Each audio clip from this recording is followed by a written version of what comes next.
The final Adrian Newey design car for Red Bull. This is the RB17, a two-seater hypercar built and designed in-house by nearly 150 people at Red Bull Advanced Technologies, and it could lap faster than a Formula 1 car. Adrian Newey is arguably F1's greatest ever designer. Cars designed under his watch have won 12 F1 Constructors' Championships for Williams, McLaren and Red Bull, and 13 Drivers' Championships between those three teams. Newey previously designed the Aston Martin Valkyrie hypercar in 2014, in part to arrest his boredom with F1's increasingly restrictive technical rules. Red Bull boss Christian Horner said that the Valkyrie was conceived to stop Newey from signing from Red Bull to Ferrari. After that, Newey decided he needed a new project, something exciting and unconstrained. So around the end of 2020, Newey started to work on something new, something bolder. Not just a Valkyrie 2. That's when the RB17 was born. The RB17 hypercar embraces everything we stand for. Undeniable power, speed and beauty, said Newey. When the F1 rules were frozen during the global pandemic in 2021, Red Bull made room for the RB17 in its lineup by calling its 2021 F1 challenger the RB16B. So what makes the RB17 so fast?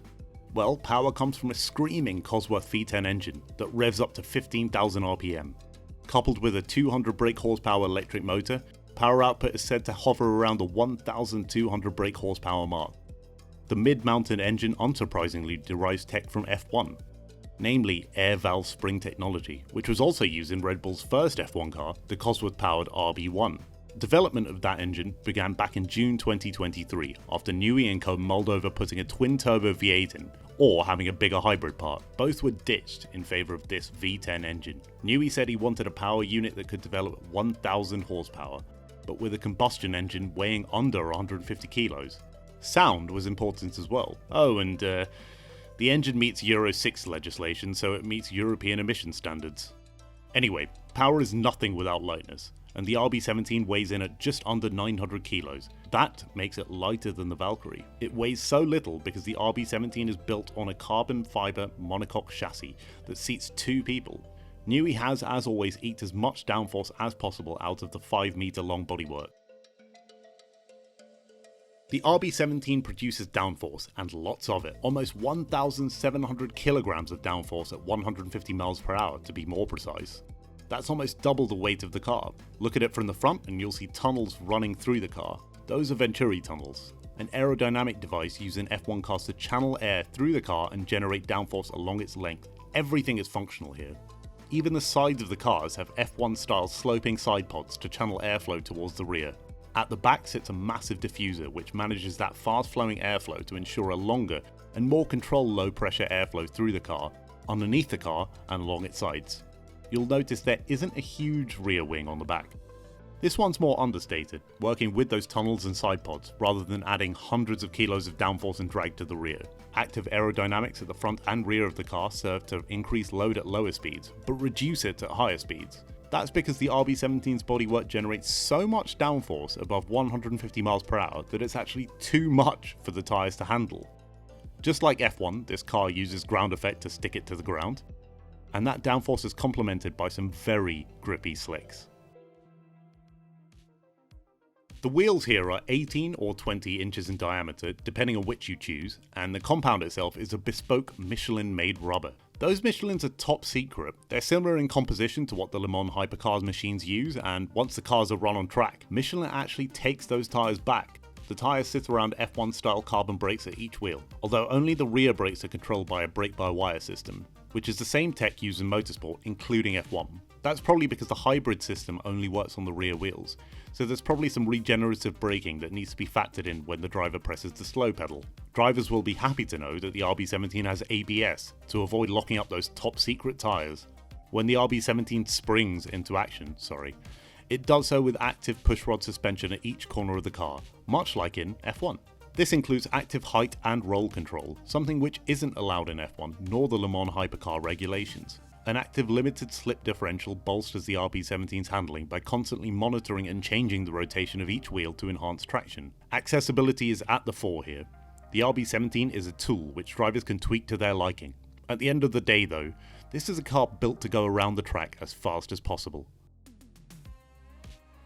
So, can Newey's latest machine beat an F1 car? Well, it has a top speed of close to 220 miles per hour, which is pretty much on par with an F1 car. And while F1 cars can produce as much downforce as the RB17 going at just 100 miles per hour rather than 150 miles per hour, those single-seaters are limited by the FIA technical regulations. The RB17 is not. So, things like active suspension and active aero give this hypercar an edge over F1 in some ways. Red Bull has therefore said the car delivers F1 equivalent lap times in the hands of a capable driver.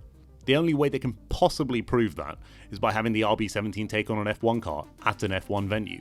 And we might also see the car break lap times at famous circuits, just as the Mercedes-AMG 1, Aston Martin Valkyrie, or Porsche 919 Evo have in the past. Instead, the legendary F1 designer has talked up the RB17's hardcore but accessible driving experience. It's important to note that many, if not most, of the people who buy this car won't be capable of reaching F1 rivaling lap times, but they'll have driver coaches in the passenger seat helping them go faster and faster.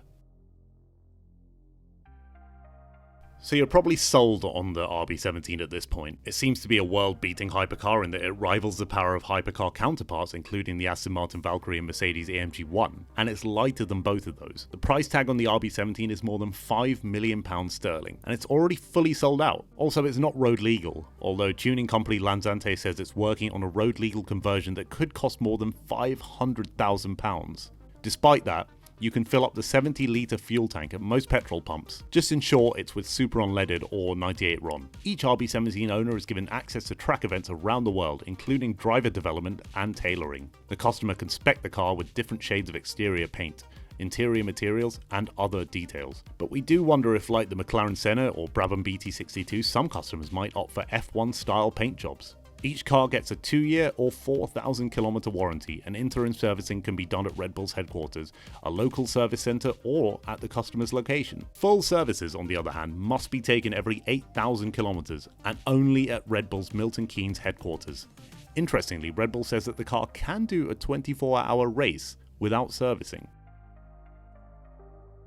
A 24-hour race, you say? The RB17 is built to World Endurance Championship hypercar safety specifications, and one would imagine that it could be tweaked to conform to the championship's technical regulations. Red Bull would also need to satisfy the FIA's homologation requirements by producing 20 road legal cars. As mentioned, Lanzante is working on this, so while it's a massive undertaking, it's not impossible. If Red Bull is to enter the top class of endurance racing, the Cosworth engine probably needs to be detuned, as the LMH regulations say power is limited to 670 horsepower, not the 1,000 plus that this puts out. The LMH regulations also say that only one bodywork adjustable aerodynamic device, such as a wing or a flap, may be used. Also, movable or deformable bodywork is forbidden when the car is in motion. Unless those regulations change or Red Bull heavily modifies the RB17, it won't be at the Le Mans 24 Hours next year. That said, Max Verstappen has made it clear he wants to race at Le Mans in the future. Christian Horner stopped short of saying Red Bull's hypercar will be homologated for WEC, but he did point at the Aston Martin Valkyrie, which is set to make its WEC hypercar debut in 2025. We'd love to see Red Bull's hypercar take on Aston Martin's at Le Mans. Perhaps it could spark a blockbuster rivalry. Horner wasn't happy that Aston Martin's F1 team decided to unveil Newey to great fanfare in September 2024. He called it premature, as the designer still has work to do at his old team. Newey is currently putting the final touches on his last work for Red Bull, and those lucky owners will receive their cars in 2025. We won't see RB17s on the road, but hopefully we can start getting word of lap records being smashed, even proof that the Red Bull hypercar can go toe-to-toe with F1 cars. Really, it would be brilliant to see the RB17 taking on the Le Mans hypercar field in the World Endurance Championship, with the likes of Verstappen at the wheel. One can only dream for now.